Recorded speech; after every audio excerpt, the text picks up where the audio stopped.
it's a brave thing to be an actor. I love actors because it's the hardest thing in the world, and you have to have a spirit of overcoming.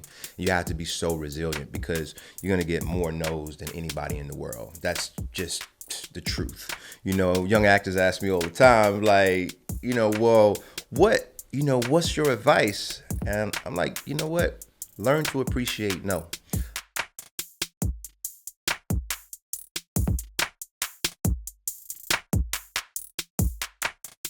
What's up, guys? Thanks for having me. Hey, thanks for coming on, man. Absolutely. I really appreciate it. Absolutely. And listen, we have Tory Kittles, actor, writer, director. And for the 3 people who don't know you, I'm going to read your IMDb bio. It's cheesy. And right in front of you. So it's going to be super fun. Go ahead. I'm just going to listen. Tory Kittles was born and raised in Lottie, Florida. A lover of music as a child, he eventually followed his curiosity and answered a local newspaper ad searching for actors and was hired as an extra on the comedy show Kenan and Kel. That's Kenan. Kenan Thompson. From Saturday Night Live. Yeah. Kittles soon began studying the craft of acting with Russ Blackwell of Circle in the Square. They don't have Tommy Draper on there? We need to talk to Anonymous. Clearly, I didn't write that bio. Because this guy did a terrible job.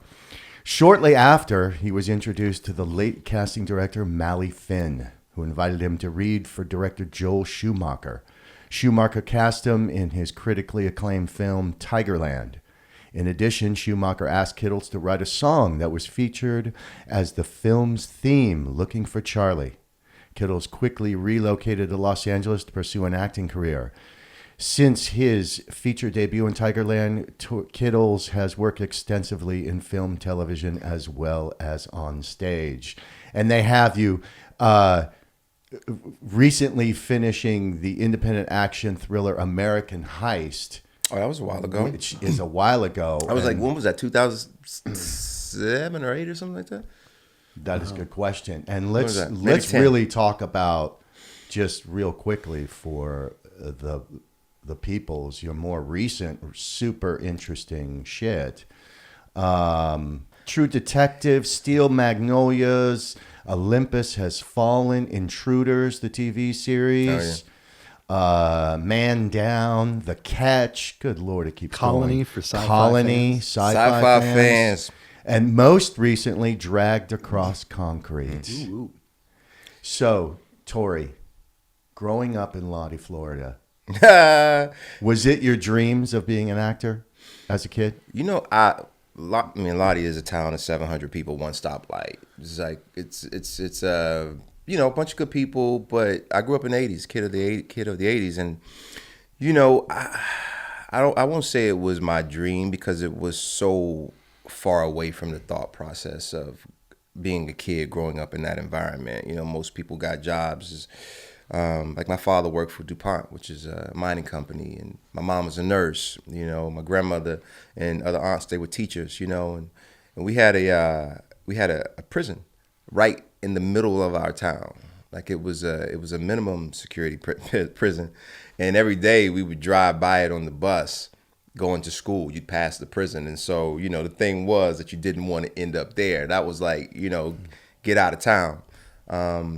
Somewhere in there, though, I think that small town informed imagination because we didn't have a lot to do. So we were always making up things to do. Me and my cousins, we would do crazy shit. Like, I remember one time we took my grandmother's mattress off of her bed and took it outside the house to jump off the roof onto her mattress. But we had the presence of mind to actually film this thing. Like we got photos of it. Yeah, man. They're like photos of me and my cousins midair. Like, hey, my grandmother whipped our ass for that too. See, this was back in the days where you got your ass whipped if you did some dumb shit. So you're filming it with like a little camcorder? Little camera, yeah. Like one of those little, like 16 millimeter, one of those little things. I don't know how we had one of those things. But and my grandmother, she also owned a liquor store. She owned a bar. My grandfather, he was in World War II, and he when he got out, they built this business together. So it was the first black business, in the town. and it was called Tompkins Liquors, and it was more like a grocery store as well. It was, sold candy to the kids, sold groceries, and then at night it turned into a club. And so my grandmother, she ran that. My mom was nursing, so it was sort of community upbringing where everybody had a hand. You couldn't get away with anything because somebody in the neighborhood would tell your grandma. My grandma she was a disciplinarian, and so. But imagination, I think, was everything because there wasn't a lot to do, and I was just a kid who fell in love with the pictures. I like saying pictures. I don't know why. It just seems so much more. I don't know, prestigious, I guess, in a way, because it's motion pictures and it's like, oh, it's movies, but I like pictures. I like, I've been reading recently Sidney Lumet, just studying his work, and, maybe that's why I'm thinking about pictures. Anyway, that's a segue. So somewhere along the way, I fell in love with it, and I started, watching a lot of movies. But this was before cable TV. We didn't even have cable TV. We had VCR. Gotcha. Right? Was there like a video shop in town that you would rent? It was 7 miles away. The nearest town was called Stark. Yeah, Lottie had it was a train track. All the black people lived on one side of the train tracks. All the white people lived on the other side of the train tracks. Very segregated town. Ku Klux Klan marched there when I was high school and kid. They slashed my tires because I was like one of the only kids to have a car. And my grandmother one night she was like, I saw the sheets running out of the yard. And I was like, you didn't wake us up. But so that was sort of my upbringing. And I think just that world though, it gives you such a variety of choices, you know what I mean, where your mind goes and the people you deal with, because we had a lot of characters, like that I grew up with, just people that had come back from Vietnam, cowboys. My grandmother she did business with all of these people, the guys that would come deliver the liquor. And so, I don't know. I think just getting involved with the acting and all that stuff. I was always a good observationist. I was always watching people and studying people. That was always interesting to me, but it wasn't something that was like, hey, I fell in love with this and I'm just going to do it. That didn't happen until years later. I was trying to figure out a major. I was in college. I was playing basketball in college, and I remember calling my mom and was like, I don't know what I'm going to do. And what are you, freshman, sophomore? Where are you at? I was like a sophomore at this point because I was getting ready. I was at a JUCO, this junior college called Valencia, and I was playing ball, and I was getting ready to transfer to the University of Central Florida. And but I was like, I don't know what my major should be, and I had a speech impediment as a kid, so I thought I was gonna do speech therapy. Thought I was going to do speech therapy, and then it changed to physical therapy because my mom was a nurse, and I was like, oh, maybe I'll do something in the medical field, in the marketing. It just kept changing, and so I was like, well, I'm going to play basketball. That's fine. I'll just play basketball. I'll get a degree. And then the coach didn't give me a scholarship. He wanted me to walk on. I couldn't afford to walk on, so I gave up the basketball dreams. And I said, I got to get a job. And that's when I picked up a newspaper and I saw this ad. It said actors, extras, models, and called up this guy who was an extras agent. And I went in, I met him, guy by the name of Jeff Callender. And big personality, man, big personality. Like you walk in, he's just like, hey, and he sent me on this extra job. And I was watching Kenan and Kel, like while being on that set, and it clicked in that this is what I'm gonna do. Really, right then and there. Right then and there. They say you catch the bug, but that was it. It was like, this is it. This is what I'm gonna do. So I started studying with a guy named Russ Blackwell, who was. Tell me about that. Where was that at? This was at a place called Zoe and Company, and Russ was out of Circle in the Square, right, in New York. Which is a legendary program, legendary school. Amazing lab for actors. Yeah. Oh, yeah, man. No, there so many talented people come out of that program. And but he was doing a lot of theater, and he was teaching at Zoe and Company. I think Mandy Moore went there at one point. This was in Orlando. And I remember my first acting class, because when you're a kid, I wanted to change my environment. I just knew like I got to get out of here. Like, my aspirations are bigger than just being in a small town. And I remember the first time I went into an acting class with Russ, and you had to prepare a monologue. That was the thing. Prepare a monologue, and you come in. You remember what you did?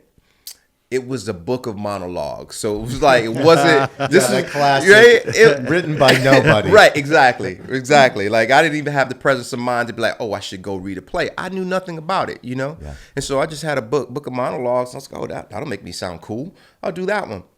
And I don't remember. I don't remember what it was, but I remember this. I got up. I did the monologue, and I always had a fear of getting up, just based on my speech impediment as a kid. Always had a fear. What was your speech impediment? I'm sorry. What was your speech? Was it a stutter? Was it some sort of? It was a stutter and a lisp. Oh wow. Yeah. There's a story of my uncle. This is it's like in the South, so getting up is always involving the church, right? My mom she ran the church choir, and so Easter was like a big thing, and all the kids get up and you do your speech poem or your speech presentation in front of the whole church, and probably I don't know, 5 or 6 or something like that, and I got up in front of the church. I'd worked on this thing. I was like, I was ready to go. And I just remember I got up in front of church and I went, this is Tory Kittles saying, Happy Easter. And I just like couldn't get it out. Just couldn't get it out. So I ran out of the church. Here's the thing too, like, there's no sympathy where I'm from. Like, you don't get like, oh my God. No. You get picked, you get bullied, you get picked on. Like, that was, for a while, it was like, oh, this is Tory Kittles saying Happy Easter, I had an uncle who would make fun of that. Like, still to this day, if I go home, he's like, Never forget. Tough love, man. But I think that is probably the major factor of going, that's not going to define me. I'm going to get over that. You know what I mean? And so somewhere in deep in the subconscious, that was always there and was always and probably still is a motivating factor.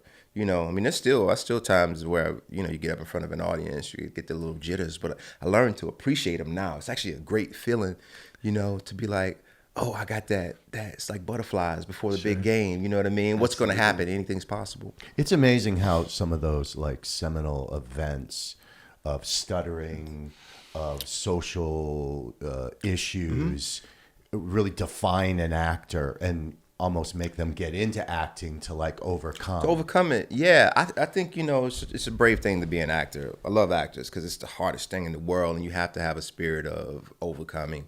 You have to be so resilient because you're going to get more no's than anybody in the world. That's just the truth. Young actors ask me all the time, like, well, what's your advice? And I'm like, you know what? Learn to appreciate no. Learn to appreciate it, because the more no's you get out of the way, it gets you closer to your yes. And it's actually when you discover the best of yourself in the no, you know what I mean? That's when you actually really can be introspective and pay attention to what you're feeling. And, and those things are the things that help you when you actually do get hired. Like, it's getting to the job. It's not the job. You know what I mean? It's like the preparation is in between all of that stuff. The preparation is every day. It's like it's sometimes it's just mundane, it's monotonous, but within that you're always learning something. But you have to know, you have to love it, too. But so go Russ's class. So Russ's class, you have your monologue. Are you in the back of your mind freaking out that you're gonna get up and do this lock thing? up and do this Easter Sunday fuck up? No, I'd gotten over the stutter at that point. Okay. They had I had a speech therapist that would come get me out of class. This is also like the worst thing.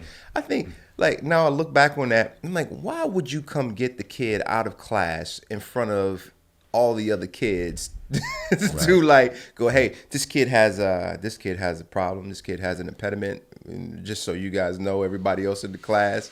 So then, you go off, you do your 15, 30 minutes with the therapist, and then you come back, they put you in class, and the other kids are looking at you like, what were you doing?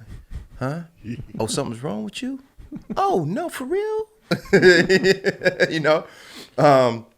So at Russ's, I'm sorry, man, I'm just going off on No, tangents I love here. it. No. So we're in this class. I remember it was so small. It was like a little theater, maybe 20, 30 person theater. You know what I mean? And it's like a class of 10 to 15.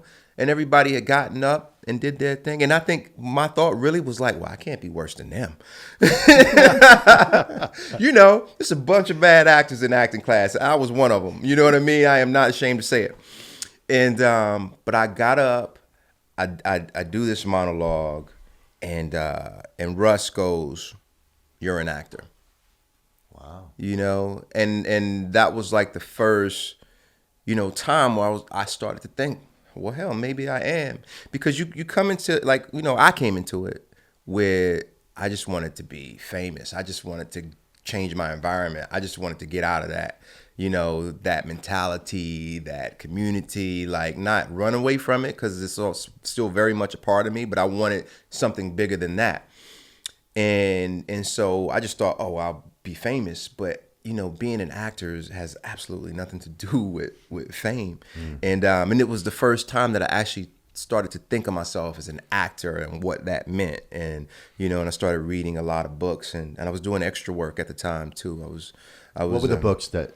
Are there any ones that you were like made a change for you or clicked in? Yeah. Well, and I've James Earl Jones' biography, because he also had. He also. I was just had going a to speech say you're in impediment. very good company in terms of speech him, impediments and Sam actors. Jackson has a speech impediment. That's right. Gang of people. But James Earl Jones, Sidney Poitier had trouble with language because he was from the islands, and so I read his biography, James Earl Jones, and James Earl Jones has really helped me out because he talked about writing. This was actually when I started writing more, because he would write everything out, things that he had trouble, speaking. He found out if you write it out, then he wouldn't stutter. It's so Did that method work for you too? Absolutely, Yeah. absolutely. And so I started out just studying biographies, and then I was doing this extra job one time. It was called Clover. It was Ron Canada. I know you guys know Ron Canada. He's in Wedding Crashers. He plays the butler, the funny butler in Wedding Crashers. Okay. And he's been in a gang of stuff, But he, that question you always ask, actors who've been doing it longer and you recognize them. And I was an extra, and I went up to him and said, what should I be doing? And he was like, you need to be reading plays. And I took that to heart. He was like, you should read a play a week. So I started reading 3 plays a week, right? So I was reading everything. I was reading David Rabe. I was reading August Wilson, Tennessee Williams, Arthur Miller. I was reading everything I could get my hands on, and still doing extra work. And I made a decision that I was going to move to LA. And this was sometime maybe fall of 99 or something like that. I was like, I'm gonna move to LA. I don't know how, because I didn't really know anybody out in LA. I was just like, this is what I'm gonna do. And I was working 3 jobs at the time. I was bartending. I was working for that agency, for Jeff at this agency. I was helping him book talent. And I was fixing appliances at Sears. And so I was doing all those things. I was like, I gotta switch this up, And so I just gave myself a deadline. End of the year, I'm out of here. I'm just gonna pack up and I'm gonna go. Right about that time, I do this extra job, and Anthony Hopkins and Cuba Gooding Jr. This movie, Instinct, and I'm an extra in this movie, and I go up to Sir Anthony Hopkins. He wasn't a sir then. He was just, call me Tony. Right. But I asked him, what advice you give like a young actor, and he said, be bold and mighty forces will follow. Oh, beautiful. Wow. Yeah. And I took that to heart, and so I was like, I'm moving. I made up my mind. And then shortly after, this is how like sort of things conspire when you're supposed to be. See, I think you're chosen to do which, and then you either step into it or you don't. You know what I mean? And I think any artistic medium, you have to kind of be chosen for it, because it's going to be so much heartache that you're going to have a deep belief, to get over that. That's why they call it a calling, right? You have to Yeah, answer it's calling, the call. just right. Exactly right. You got to be called to do it. And, once, you get these just affirmations along the way, and people give it to you. So funny, man. I learned that if you just keep crawling, keep going, people will pick you up. People will help you get there. You know what I mean? If you're walking your path. And shortly after that conversation, I got an audition for this film called Tigerland. And I go in, and it's with Mally Finn, late great Mally Finn, who is responsible for Titanic and L.A. Confidential, and she discovered so many talented people. And I auditioned for her, and she goes, "I want you to come back tomorrow, do the same thing for Joel Schumacher." So I go back the next day. Do you remember the scene? Do you remember? Yeah, it was a scene that that for a part that I didn't get. It was because they'd already cast my buddy Russell Richardson. It was that part, but they were reading actors, just off of those sides, using that as a scene. And did you work with your acting coach at the time, or did you just work it out? No, there was. Oh man, you know what? I did. I got with. Russ wasn't available. I remember this, and I got recommended a guy by the name of Hank Stone, who's an actor. He was in The Patriot, and he was coaching down in Orlando at the time, and so I worked with him on it. I think you have to have a coach, somebody just to give you a different perspective. I've been working with Tommy since I've been out here, so that's it's like almost 20 years. Wow. Right? And I wouldn't have the successes I've had without that. You know what I mean? I absolutely believe you need somebody just to sort of help you figure it out, just to talk, just give you options, give you choices, and look at it from a different perspective. And so I got with Hank, and then I went back in the next day. I did this thing for Joel, and he on the spot said, "I want you in the movie." Wow. Yeah. He said, "I want you." How in the good movie. did that feel? It was great. It was great, but it's like these things, these feelings. Were you feeling it during the audition? Did you Mally said, "Do the same thing." Mm-hmm. You go in there, which you could never do. You can never do the same thing again. It never. But you're trying to get in that ballpark, right? Yeah. And how nervous are you? I wasn't too nervous then. I was. There's sort of like a feeling of you definitely get the butterflies, but it's also like a good feeling. And then there's a really interesting thing. This happens certain times when you're performing, where it's like you're floating, and it's like a tingle, and it's not something that you can control, and you just know that you just got to get out of the way of it. And I felt that in that room, and so I knew I was gonna get it. I knew it lined up. You know what I mean? Yeah. I knew it lined up. And so I wasn't surprised. I was surprised he said it in the room, because that doesn't happen. No. So I was surprised at that, but I wasn't surprised that I got it. I felt like I was going to get it. And I did. And then and he, Joel's interesting because he started. He said, "I want you to start keeping a journal. Create this character. You know what I mean? Like, this guy's his name is gonna be Ryan. It's Vietnam War. These guys are away from their family, because I just want you to start journaling, about this character and creating that backstory." And so I started doing that.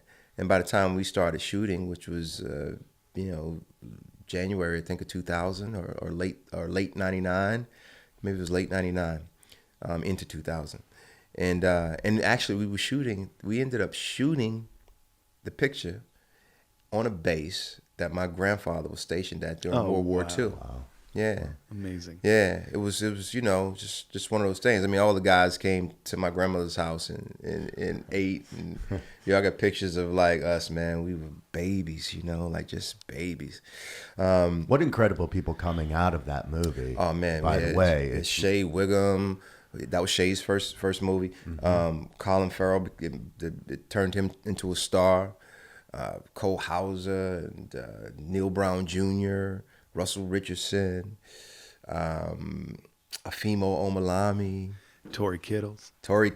Who's he? Yeah. So we had a bunch of talented people, and Schumacher just kept adding things for me to do. And it was one of those times where you realize what the work, I realized the work was the backstory. So he saw that he could go to me and go, hey, just do it, because I walked around with it. You create that backstory. It's good exercise for actors. You create the backstory. It's not about the words so much. It's about living in the world. And so he just, and this has happened to me several times, like where, the role was enhanced or increased just based on the research that you've done and the subtext, the work beyond the work. And he just kept every day. He was, hey, why don't you say that? Why don't you do that? And one day he comes up to me and says, "What, Tory, why don't you write a song?" He didn't even know I wrote music. Wow. He didn't know. You know what I mean? Very serendipitous how it happened.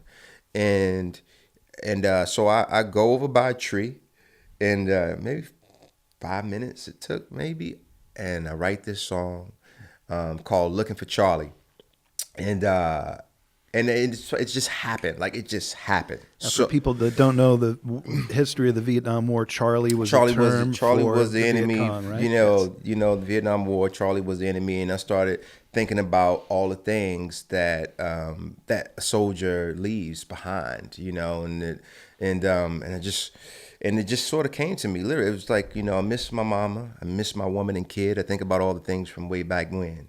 I miss my grandma's apple pie. I miss getting high. And my Uncle Sam is sending me to die. And, and I take that, I go to Joe, I say, hey, I got this song. And I sang it for him just like that. And he goes, we're going to film it. I get Neil Brown Jr., a couple other guys. They do the background, the humming. And I sing it. We film it. He puts it in the movie. He goes, what are you doing after this is over? I said, I don't know. He said, you should move out to LA. I'll help you out. Wow. And so we wrapped the picture. I moved out a week later. I didn't want to waste no time. He said move. So I moved, and I got out here and didn't know anybody except I had a cousin who was working for Southwest Airlines. And I stayed with him 2 days, and then I found a place. Over in Hollywood, a little small place with a Murphy bed. It's $500 a month. Oh, right. Right. Everything was included. $500 a month. And got a job. I was delivering pizzas over in Glendale. I was telemarketing some company in the Valley. Selling, what were we selling? I don't even remember, man. We were selling something, and I was just doing little jobs, anything I could to just sort of pay the rent, and I finally catch up with Joe doing some ADR, which is when you go in and you re-record lines that aren't clear, and he goes, "You moved out?" "Yeah." And he goes, "Well, what do you want to do?" And around this time, I heard that Denzel Washington was getting ready to direct for the first time this movie called Antoine Fisher. And I said, I hear Denzel's directing. He goes, "Oh, yeah, I know him." And he says, "Well, what role do you want?" I said, "Well, I want the lead." He said, "Well, I don't know if I can do that, but I know his agent, So he calls up Ed LaMotta. Ed LaMotta, the late great Ed LaMotta. Legendary. Yeah, legendary. Represent, Julia Roberts, Richard Gere, Billy Crystal, Denzel, Nicolas Cage. So many, big stars, and I go in to meet him, and they signed me right on the spot. He goes, we're gonna sign you, and then he got me a meeting with Denzel for Antoine Fisher. I didn't get the part. But I met him. So that was sort of my intro. And then I got, and then I just was, once I had an agent, and you're taking meetings and you're just putting it out there, and I found some success fairly early, comparative. I met you kind of around then, right? You met me right around then because Shay Wickham, who, we're great friends, and Shay was moving out. He moved out here right around the same time because he was coming from New York, and Shay introduced me to you, and so yeah, and that's when we started working together. So timing that was 2000. That was 2000. Wow. Going back, like a lot of your training early on was being on set and watching Oh as an yeah, extra. yeah. Did you learn a lot from that? Absolutely. You learn what to do, what not to do. You learn how many people it takes to actually make a picture. So many moving pieces. You learn how to protect your performance within the structure because there's so much going on a set. But the best acting comes from being relaxed, I think, and being able to sort of insulate yourself from be accessible. You have to be accessible because it's a collaborative and you're working with different people, director, different actors, but you also have to insulate and protect the things that you need for a character as well. And a lot of that you learn just by being on set. Just by being on set. So yeah, and I was doing also before I moved out. Skipped over a lot of this, but I was doing student films, plays, anything to be around it. I just wanted to be around it. I wanted to be on a set because I love being on a set.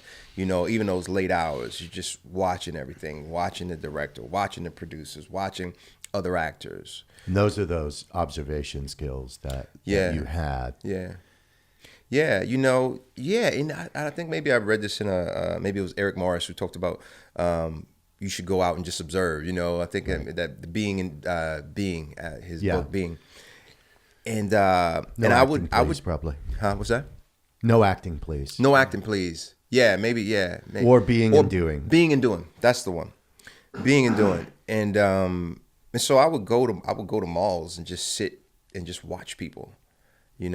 I would just sit and just watch, just casually just watch behavior. Observation is a highly, highly underrated art form, I think. It's a real skill. I'm observing you right now. But you also were a participant. Like some of the things you said before, going up to Anthony Hopkins and asking him his advice, talking to Russ Blackwell and asking him, what do I need to do to be an actor? Like those are things that a lot of people, sometimes, you have actors that are really gregarious, but some are really shy. Some would shy away from doing that kind of stuff. But you went there. You went out when you were doing ADR for Tigerland, talking to Joel Schumacher and bringing up Denzel Washington and talking about that. That's rare too. That seems to me a special thing. Is that something that innately you have as a? No, I'm innately shy. Just because of just my communication history, I'm more so the person to not actually do it, or out of respect for that person's working. Like, hey, I don't want to do that. But also too, it's a fine line. You know what I mean? It's a fine line, and I do because I believe in respecting people and their process and all that stuff. But I also think you can't be scared to take chances. You have to take chances. I mean, if you're bold enough to step into this profession, I don't think you being bold one time does not a career make. You have to continuously be bold. You have to continuously take chances. You constantly reevaluating and learning things about yourself, trying different things to deepen yourself, so you can then deepen the work, which is why, I said the things that you're doing in between jobs are the things that prepare you for the next character. We were talking about Dragged Across Concrete, and, I didn't find that role. That role found me. I wasn't available to even meet on it. I was doing a play. I was doing Shakespeare, down at the Old Globe. Yes. And I enjoyed that very much. Yeah, Tommy came to see it. Where were you, man? Why didn't you come? Oh, I would have loved to have seen it. What was the Shakespeare play that Richard you did? II. Oh, and I played Bolingbroke. Ah. Yeah, it's me and Robert Sean Leonard and a bunch of other really good actors out of New York. And Erica Smith directed it. And we had a great run, but I was unavailable. I couldn't be here. Agent sent me the script, and the last thing you want to do when you're on stage every night doing Shakespeare, is read a script, let alone one that's 165 pages. Yes. Yes. But my agent at the time convinced me, said, you got to read this. And I read it one after a show, and I couldn't put it down. I went straight through it, even at 165 pages. I was like, this is so unique. This is unlike anything I've ever read, just in terms of the rhythm, his play on words. He is a unique, singular voice, and that popped off. And also too, the character. I was like, there's no way this is going to end up like this. I don't want to give it away, but just the characters and how he would switch them around, switch over point of views. Like, you start out the movie with one character's point of view, and then you switch to another one, and then even in like some of the most tense moments, he will cut out of that and jump you right into a whole nother point of view. So he was playing with structure in a way that I hadn't seen before. Some people call it Tarantino-esque. Maybe, but it's still his own, Yeah, he has a unique. He has a very unique voice. And so I was like, this is great. I can't come audition. And, Vince Vaughn, actually, man. Vince Vaughn, who I'd met years ago, and we were friends. He had just come off of a phenomenal performance in Brawl in Cell Block 99 with Zoller. And he was lobbying on my behalf. You see how things that are for you, they're just for you. Like, I hadn't talked to Vince in a while, but he was telling Zoller, he was in Zoller's ear saying, hey man, you gotta check out Tory Kittles. And so Zoller did, and what Zoller discovered was, like, he was like, I know him. I've been a fan of his work, he was a fan of shitty movies, man. Like, I was like, wait, you know that movie? I got on the phone with him, the next day.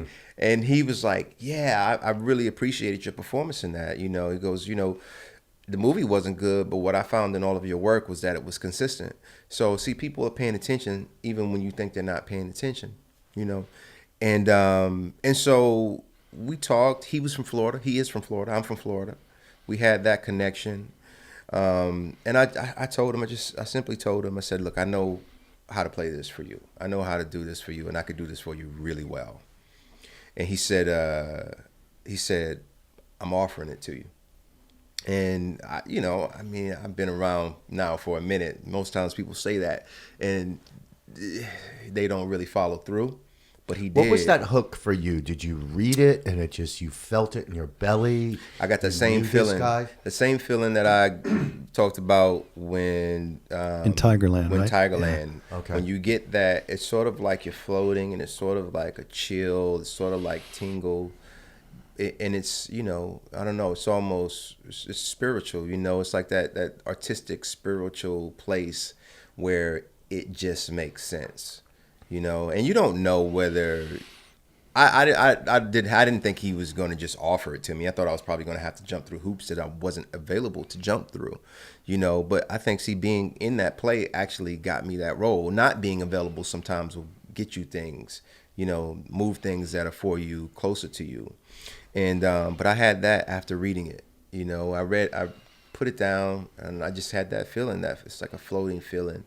And you just go, oh man, I know what this is. And so I confidently said to him, I know what this is. It wasn't me putting on for him to try to get the part. I was like, nah, I knew. And I think he felt the authenticity of that. It sounds like confidence, not overconfidence, but confidence. Yeah. And also too, coming off of a play, I think coming off of a play, I love getting on stage, because you are never sharper than when you're doing it every night. You have so many choices available to you because you're playing with your instrument every night, and you're learning different things about yourself. And when you're doing it with Shakespeare, you're being stretched in a way that, we typically don't stretch ourselves.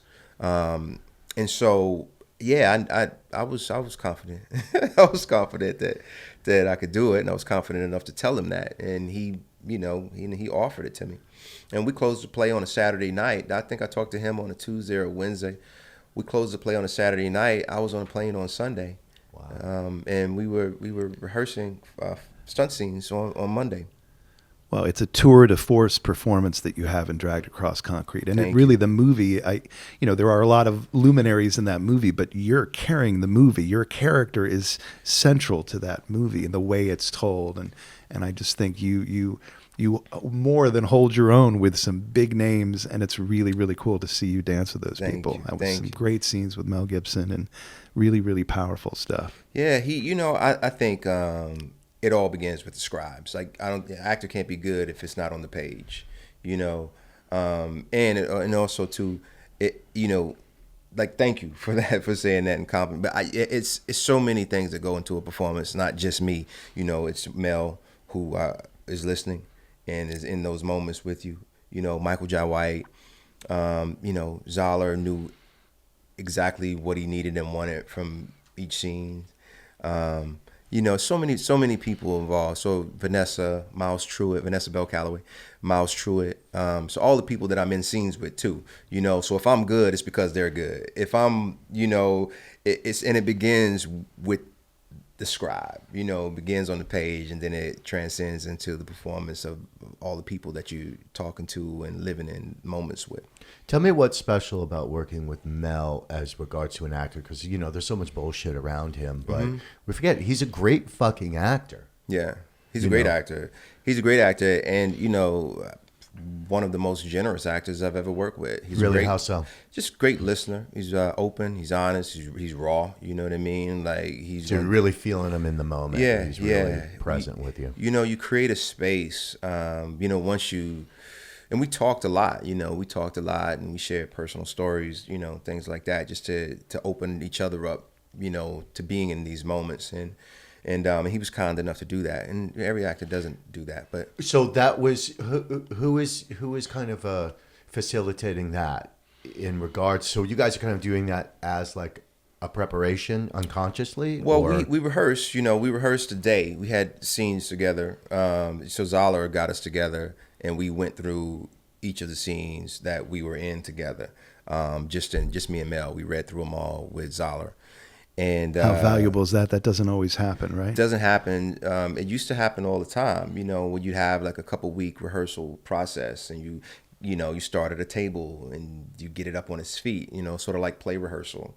But for pictures and television, it doesn't happen too much these days, where you get that 2-week space. And we had a week though. We had a week of rehearsal, but we had a day of just Mel, myself, and Zoller, and we went through everything, and then we went and had dinner after that and talked, and so I think just that initial meeting broke the ice, and then it was very organic.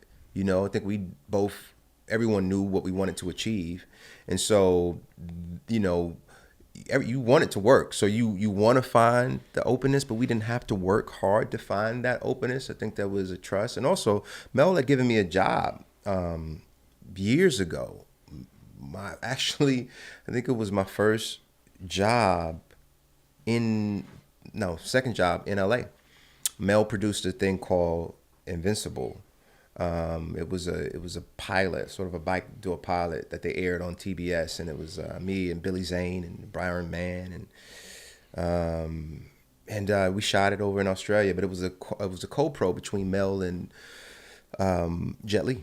And so so I had met him then, and then I met him again. I think I actually did a little small bit part on this film called Paparazzi that he produced, and so so there was already a familiarity, and also Ed LaMotta represented Mel, and so we had that connection, and so it was very organic. We didn't have to push for a relationship at all. And I think when you try to push for relationships like that, they never work out anyway. It has to happen in a natural way. Was S. Craig Zoller working and directing with you guys in rehearsal? Or was he letting you kind of riff and find your own connection in the work when you guys were kind of going over it on that day that you're talking about? Or was he already trying to kind of get his fingers in there and craft a little bit? No, he wasn't crafting too much at all. I think he knew what he had when he cast us. He knew what we both sounded like. He knew what our rhythms. He knew.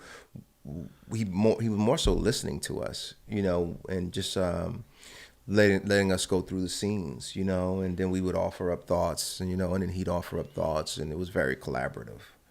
Yeah, it wasn't, it's funny, man. It's not, once you get there, it's not hard. It's just getting to that place is the hard thing. But once you got there, it was all really play. The only thing that became a tough thing about that shoot was the night shoots. The last 3 weeks, you've seen the picture, and the last 3 weeks were all nights. And there's something psychologically that happens to you when you're not getting any sleep. And I think I was averaging 3 hours of sleep, and I was preparing Colony as well. Because Colony, and this is how this all happened. Talk about the magic of Hollywood sometimes, man. Like, so many things have to conspire for things to work in your favor. So once I got the offer for Dragged Across Concrete, I had a conflict. I was on this show called Colony, and there was an overlap of 2 weeks. The last 2 weeks of Dragged Across Concrete overlapped with the first episode of the new season for Colony. And the benefit, there was like, a good thing about it was that they both shot in Vancouver. But so I had to go to my showrunners, Ryan Condal and Carlton Hughes and Wes Took, and I had to ask, like, hey man, I got this opportunity, and I'd like for it to work. Obviously, I'm committed to the show, but I would love to go do this picture. And they were fans of Zoller's. Oh, that's great. Yeah, see, these are, they were fans of Zoller's, and they said, if there's any way for us to make it work, we'll make it work for you. And they rewrote the whole first episode so I could go shoot Dragged Across Concrete. Awesome. Forever grateful for that. They didn't have to do that. No. Contractually, they were not obligated to it, but they made it happen. And they came. Ryan and Wes actually came to a screening a couple weeks ago that we had at the ArcLight. So it meant a lot for me to have them there, because it wouldn't have happened without those guys. Like I said, man, there's so many different moving pieces in getting, to that finished product. It really is about, and that's why it's not just about me. It's not just about any actor. There's so many other people that are involved in that. So you're saying with the rehearsal process, so doing theater, there's a lot of rehearsal. Mm-hmm. You were saying that in the past, rehearsal was a little more, they afforded more time toward rehearsal. Yeah. What do you think, some actors are like, I don't want to rehearse at all. I want to keep it fresh, man. I don't want to pre-plan anything. How do you feel about that? I mean, how does an actor rehearse a lot and then still keep it fresh? Well, I think the rehearsal is to get you back to what your initial perception of the piece was, your initial instincts were. I think the first time you read something, it informs you with everything you need about that character, about that play, about the story. And then everything else, it's about stripping away all of these notions that pop up after that. The ego gets involved, self-aggrandizement, and all those things that can be detrimental to a performance. I think rehearsal gets you away from all of that stuff. And I think because you fail in rehearsal, you're allowed to make bad choices in rehearsal. And so part of what happens is the more you do a piece, the more you put it on its feet, the more you ask questions, the more it gets into your body. The whole idea is to live a character, not play a character. And so it takes work to get to that place. You know what I mean? And so, everybody works their own way. And I've worked, long enough to know that everyone has their own process, and, that's fine. But for me, I love the rehearsal process, and every project that I've been in where the rehearsal process was allotted, it just is more deep, it's more rich, the characters, everything, because you find out what works, you find out what doesn't work, and then by the time you're shooting, you're not wasting your time, and it's in you.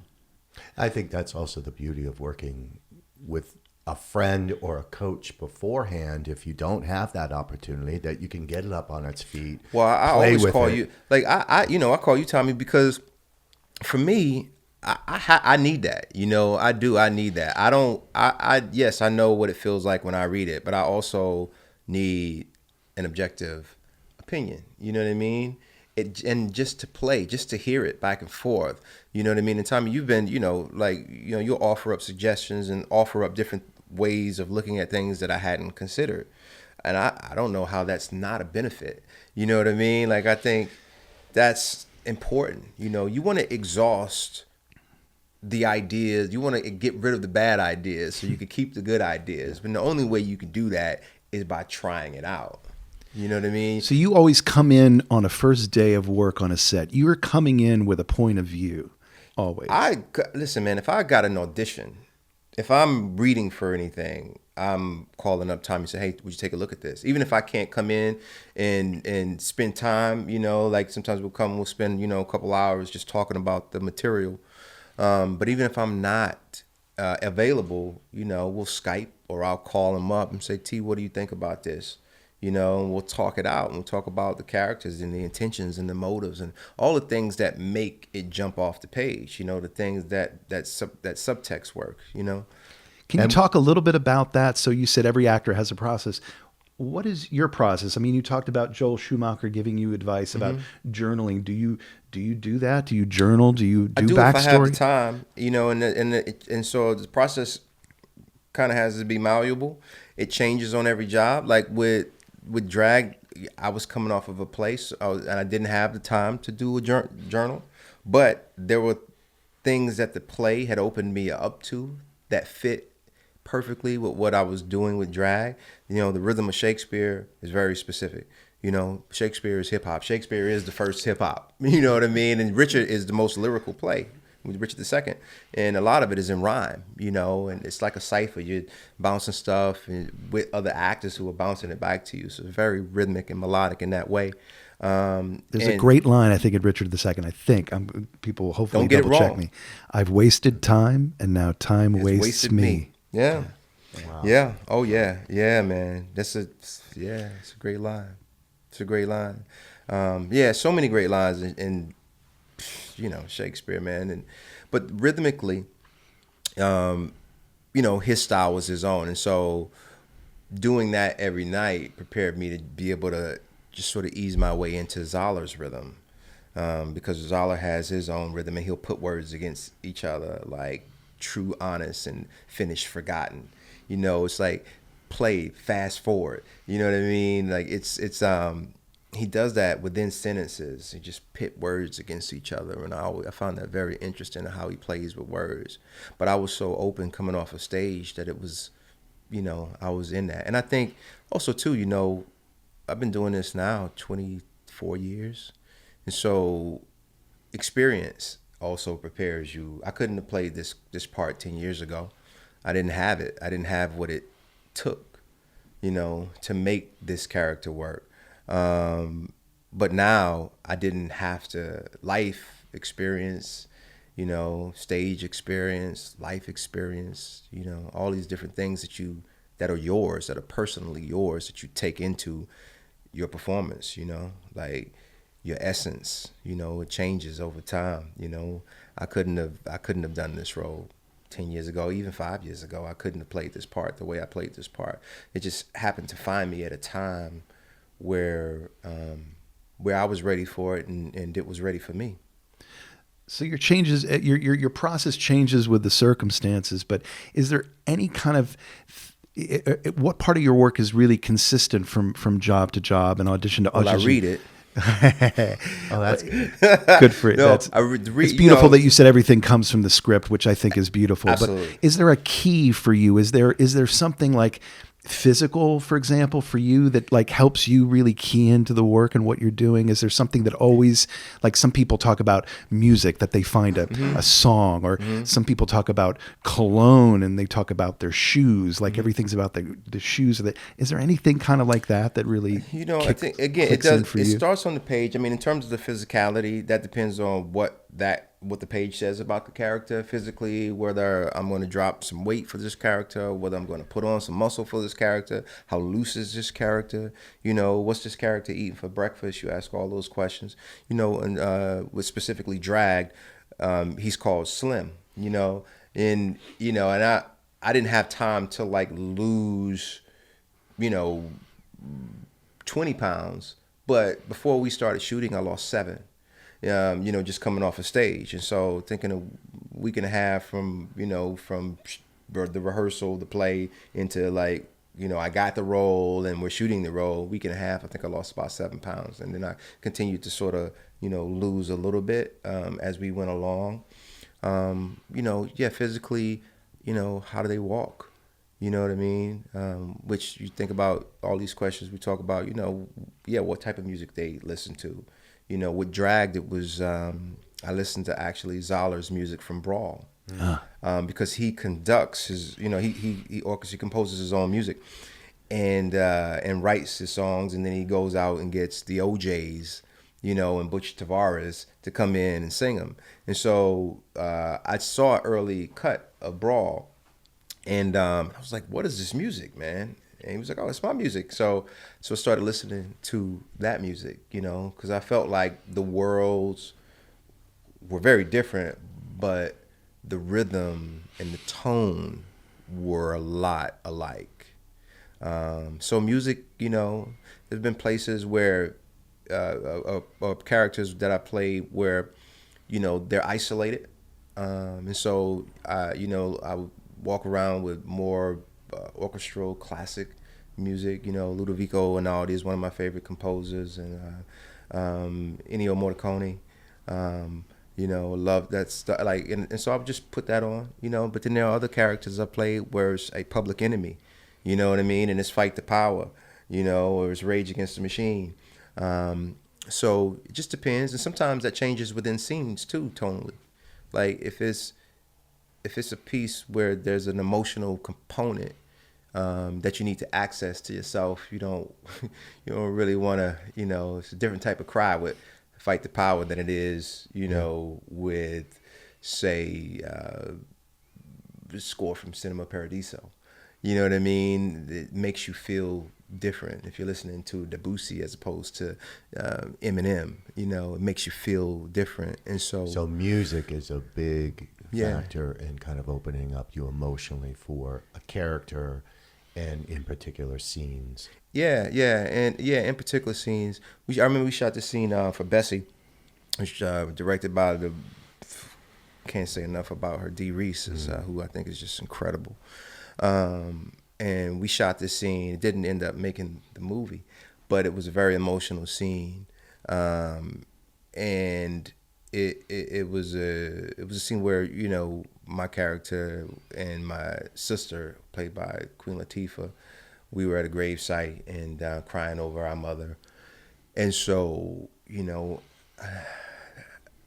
was Ludovico Einaudi I went to, just tonally, and it was I think it was Fly from the movie The Intouchables, which is a French film, great French film. Beautiful movie. Yeah, Omar Sy, and it was just a great film. So that music, sometimes I'll find music from other movies. Are you listening to this right before the take? Yeah, or on the way over in the van, the ride from the village to the set. Sometimes if I'm trying to isolate myself, insulate myself, and block out the world. I'll keep the headphones on and just sort of stay off to myself. Without until they need me to come and do it. Need me to come. Because I think it's just creating the space to perform, to creating the space for the moment to happen. That's like the important thing. It's like you have to give yourself that. You know what I mean? And that's what I want to get. I was talking earlier about protecting your performance. Like you know what you need, for certain moments. You know what it is. You can't will yourself to it. You just have to get yourself away from it as much as possible. It's like, yeah, it's a thing you can't really describe, but you know what you need, and so you have to create the space for it to happen. You have to get out of your own way. Knowing you're not willing it out, but Yeah. you're like enticing it. Well, it sounds like you create the circumstances under which a pure, spontaneous moment can happen. Yeah, right? no, basically you are convincing yourself that it's okay for this to happen. It's okay for you to show this to these people. It's okay for you to give this to the camera. Again, you're opening up your heart, and it's going to live forever once it's captured. And so you want it to be as pure, come from as real of a place as possible, and you have to create that environment within yourself so that artistically and emotionally you trust that it's okay. And the director has a lot to do with that environment as well. The set and what's happening and the environment that's created on the set, but when people are making movies, everybody wants the movie to succeed. And so, I have never been on a set where if we were shooting something emotional or something, that was a bit risque, where everyone respected it. They've always respected that. Now, how do you do that in an audition? How do you do that when you have, other actors sitting out in the waiting room, eyeballing you like, I want this part, motherfucker. Yeah. Going in the room knowing you're doing 3 different scenes. The second one might be super emotional. The first one might be the first meet. You know what I mean? Yeah. The audition process is so different than actually working. And so what I try to do is, in an audition process, not make it an audition process. I try to make it a performance. That way I'm actually giving them something. I'm leaving them with something. And it's not about getting a job. It's about me giving you this performance, and you take it or not. But that's what I'm trying to do. I'm trying to give you this performance. I'm trying to let you see this character through what I bring into the room. So all of those other circumstances that we talked about, that we create, the isolation, the quiet, even when there are people, and I'm sure other actors have been like, he's a dick, because I'm not trying to talk to you when I'm coming in the room. I don't want you to talk to me. Like, I'm trying to give a performance. And, I could talk to you afterwards in the parking lot, but I'm trying to give a performance. And so you have to create whatever you need as an actor. Whatever you need, you have to create that to make it happen. What a great way to think about that. I mean, I know Al Pacino said, with auditions to young actors, like, you have your 5 minutes to perform. You get to perform. Right. That's it. And if we have this idea that we're getting a job, it just locks you up so much. Yeah. The tension. Yeah, it's all about just giving, I think. Because I think art is spiritual. At the base, I think it's spiritual. I think you are giving something. I think, it begins with the scribes, but you're translating. You're a translator. You're a bridge, to that connective world. Like, it's like, hey, come see this story through my eyes. We're storytellers. As a musician, it's interesting. I'm hearing a lot of echoes of musicianship. A person that plays violin, they have the technical skill, hopefully, to play it. Mm-hmm. But what really makes it beautiful is when their heart and their soul can go through that instrument. I would think it would be the same thing for an actor. Your body, your person is your instrument. Finding a way to bring your heart and your soul in that performance through those lines, in that work. Yeah, that openness that you have to have. There have been characters too where because I play piano, and there have been characters where I've created scores for the character. Nobody's heard them but me. But, I'll hear a melody, and I go, oh, this is where this character lives. Sometimes it's harsh, sometimes it's soft. But yeah, the musical comparison, I think, is right on. I mean, there is that. It's like you're floating on a cloud, man, and you're just trying to grab little things to take with you. Speaking of instrument, I mean, one of the amazing things about you is that, I mean, you're an artist, period. And years ago, I suggested seeing a voice person. Mm-hmm. And I suggested Fran Bennett. Fran Bennett, yeah, man.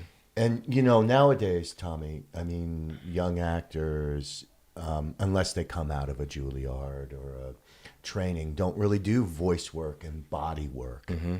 And you jumped on it.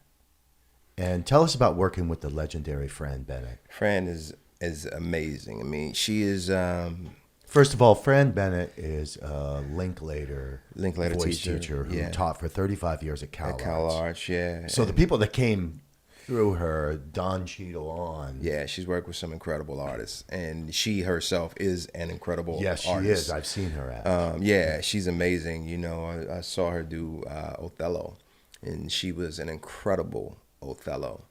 So she's you recommended me going to see her. I think it was for Miracle at St. Anna. I had the Spike Lee picture that I did, and we had I had this speech, this huge speech that I was going to give to these soldiers, and that was the first thing I worked with Fran on. But I go to meet her, and Fran's tough. I think at the time she was in her 80s already. 'Cause I think she's 92, 93 now. And she is still kicking ass. And, but, I go in to work with her on this. And so we don't work on that. She has me work on Hamlet on the floor. And I would lay on the floor and do Hamlet, oh, that this too solid flesh would melt, thaw, and resolve itself into a dew. I'm sorry, dew. Liquid you, honey, she would say. Nice.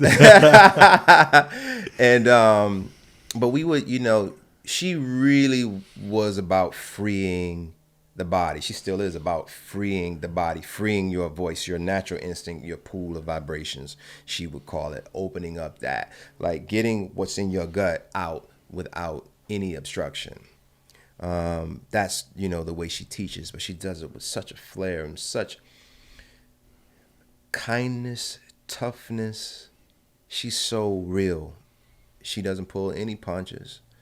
Oh man, I remember I was having trouble with something one day, and it was I can't remember what it was, and I was like I can't do that, and she jumped on me. She's like, there is no such thing as can't, and she had tears in her eyes, and I think that's the last time I ever said I can't do something, even in just throwing it away. There is no can't. She's so instrumental in my life as an artist, as a performer, and like what she's given me in terms of freeing my voice up, and also coming from a place where I wasn't the best communicator, and having her free that in a way where there is ultimate confidence coming from such insecurity.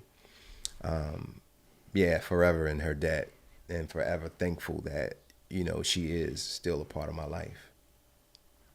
That's great. Amazing. You talked about you're an actor. You did theater. You're doing Shakespeare. You're doing tons of television, movies, Pictures. There's all pictures. Yeah, pictures, man. Moving pictures. Pictures, babe. So there's a lot of actors sometimes that are out there that think that there's a completely, like, not just slight adjustments, but completely different techniques and completely different worlds. Can you talk a little bit about how you move from theater to television to movie? How does your process change? What are the differences to you? Or is the work the work? Do you always still bring what you bring to the process regardless of what medium it's in? I'm kind of curious, especially for other actors that think, oh no, I'll never do theater because I always want to do film. Or Yeah, hey, if you look, I think it all informs the other. I think I can move within all of those worlds, but take something that I learned on stage and then bring it to film. I can take something that I learned on film, the subtleties and the nuances, where sometimes you think everything in the theater is so big and out, but you can find nuance on stage and in moments as well. And I learned that from doing film and television. So I think anytime you're being creative and as an actor in all of the different mediums, you're learning something, and every process is different. Like with a play, because you do have so much more rehearsal time. There's at least 3 weeks. Most times you get a month to rehearse, and you start just at a table read. There's some television and some movies where you don't do a table read anymore, where you don't get to hear it. Now, I'm kind of back and forth with that one, because there are some times where the table read, just because it's for the executives and it's not really a space of creativity. It's just so the executives can have an opinion about it. And that's, hey, if they're producing it, they have a right to hear it and see it. And also, let's face it, sometimes that's a performance. Oh, no, it's I have people who have performance. been fired from just their table reads. Absolutely, yeah. So we prep that. I think you should prep it like you're prepping, like a performance. I think if you always have this, come from this place of like, this is what I'm giving, and I'm trying to create something to give. I'm trying to work on this so I can offer it up. You know what I mean? I'm offering it up to the audience. I'm offering it up to the executive. I'm offering this up, and then you can say or whatever you want, comment, criticize, whatever you want. Once it's out there, and people have a right to say whatever they want to say about a performance. You may not agree with it, but it's their right, and that's why we do it. And so I think, though, all the mediums, for me, I don't want to say, people go, hey, well, do you like theater more than, TV? Sometimes I do. Sometimes when I can't find a part that I want to play, and I'm like, oh, I'm sick of reading things, and this doesn't interest me. This doesn't interest me. Come on, like, where's that role? But again, when you covet it, it never comes, right? And so you could go off and do a play. I'll go do a play. You're like, oh man, I could go do Richard II right now, even though I did it 2 summers ago. I could go do it right now, and I would learn something altogether different. I could go do August Wilson right now, and even though I've done it, I would learn something new about myself, because I'm in a different space. It's like reading a book, when you're 20, and then reading that same book again when you're 30. Your knowledge of things, your body, your experience, your life has taught you different things. So your perspective is going to be different. So your performance is going to be different. Is there anything, now that you're truly a working actor, so is there anything? Yes, you are, sir. So is there anything like surprising about this career and this vocation, this calling? Something that you didn't expect, that you maybe had a preconceived notion about it when you were watching it a lot, or when you were watching motion pictures. Mm-hmm. I mean, I'm curious about, now that you're in it, like something that you really, really didn't expect there to be, or something new or surprising that you weren't anticipating. I think William Goldman said it best. In Hollywood, nobody knows anything. That there's things that I thought I knew about the business, or I thought I knew about the work, and that's constantly evolving. Things are constantly changing.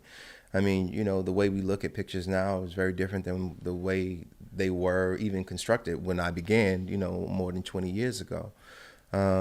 So I think you always have to be open. You have to be open to learning. You have to be open to listening to other people, growing, always watching and studying, other people's work. Like, I get inspired by watching other actors, watching movies, going to shows, going to see plays.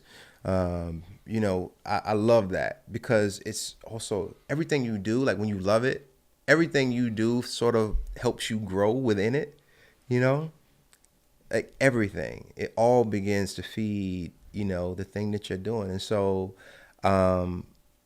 yeah, I would say there are times where I thought I knew stuff, and there are times where I go, I didn't know shit.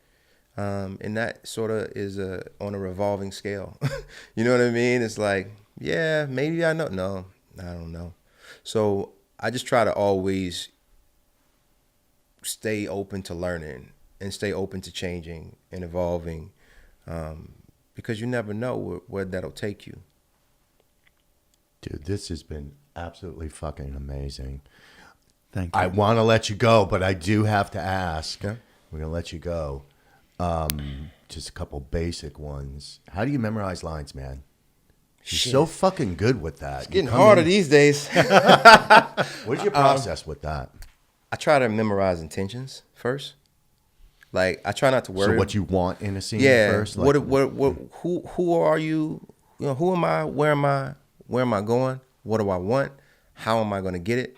And then, you know, the intentions behind the words. Okay. You know, and that can be as general or as specific as you want it to be, depending on. So you going beat by beat with it, that? Yeah. And kind of getting that, getting kind of a structure of that, and then the words come What's after the intentions and the words sort of come after that, you know, and then once you really know it, your intentions can change on the words, on the sentences, or on specific words, which will completely change up the delivery. Totally. You know, and that's the fun, that's the play of it all. But I think intentions are the things that are more important within learning the dialogue, you know, and good dialogue, let's be honest, is very easy to learn. It's bad dialogue that you go, why can't I remember this? Oh, because this sentence doesn't sound right. That's why I can't remember. You know, but when it's So what do you do with that? Do you just have to go over it and over it? You create do the you say it line out loud, or I think if anybody has written something, there's a level of respect that you should always approach it with, because it's very hard to write. It's also very hard to get something made. You know? Yeah. So I think there's a level of respect for that you should always, you know, carry into it. Like, I'm not one of those actors like, well, I'm going to change this up. This line is shit. You know, because I write. Right. And I hear other actors say that sometimes, and I'm like, you don't know how hard it is to fucking write, obviously. So what I try to do is just, you know, create what the sentence would be for me. You know, even if I'm saying it, you know, in a different way, if I'm saying their line that was written, the sentence beneath the sentence is the one I create. okay. You know, and that makes it real for me. You know, so again, subtext, intentions. Before you come over to me, you're off book. Are you running it with somebody? No, just me. Are you saying it out loud? Sometimes, or I love to hike. So I'll say it while I'm hiking. Gotcha. It also helps get you out of a rhythm, because your breath starts to, the more you know, the higher you go up the mountain, the more labored, you know, your breathing becomes. And so you have a lot of very sweaty scripts. Oh, big time. You don't see him when I come over here. It's like soaking wet. But, you know, like, I think that breaking up the rhythm, you know, because Great. So you're not getting locked in. So you're not getting locked into a choice. You know, like, you want to know it, but you want to be free with it. You want to, you know, you want to be able to play, you know, and if you learn it, you know, and I've seen this happen, you know, on sets where, you know, an actor has learned it a specific way, and then you throw them a curveball and they can't adjust because they learned it a specific way. Yeah. That's never good for anybody, you know? So I try to learn it in a way that's not rote. As Fran Bennett would say that. That's rote, darling. Yeah. And just be able to keep the choices alive, you know, not lock into like one thing. And then that way you can pull from everything. Amazing.